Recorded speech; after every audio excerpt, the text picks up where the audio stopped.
Uh, what I found with your stuff is, I don't know if you've ever watched Game of Thrones. I've only seen the first episode and I've seen clips. But with your Great Plays and your Camelot plays, is that you tend to do a lot more of the characterization work to get to those moments like the Biro Red Wedding, where they just slaughter everyone for no reason, but you don't know anything about them, so you don't care if they're slaughtered. Mm. So when a lot of these characters die or just sometimes black out and you don't know anything about them, you wonder more about them. You wonder why they have to die. And you have more deep and philosophical probing in the actions of characters dying. And that doesn't just come to bad cable television. I think Shakespeare's guilty of a lot of that. I mean, Titus Andronicus is just basically a Friday the 13th uh, type of film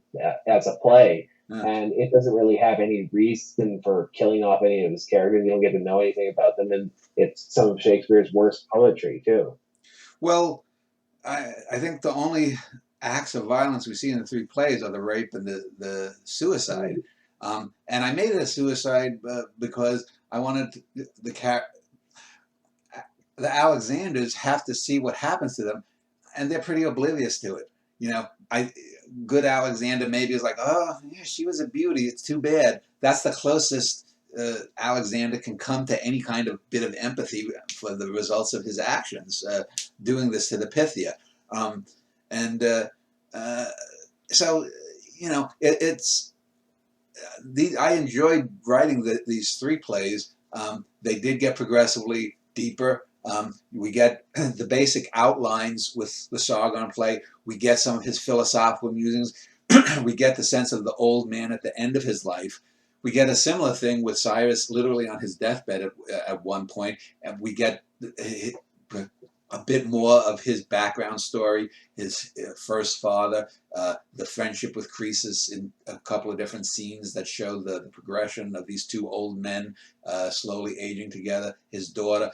And then with Alexander, we sort of hit warp speed, and we get Alexander. It's all Alexander all the time. He is.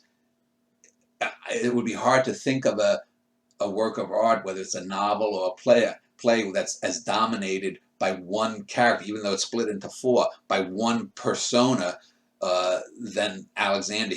It's all Alexander all the time in his war tent. You know, we get nothing outside.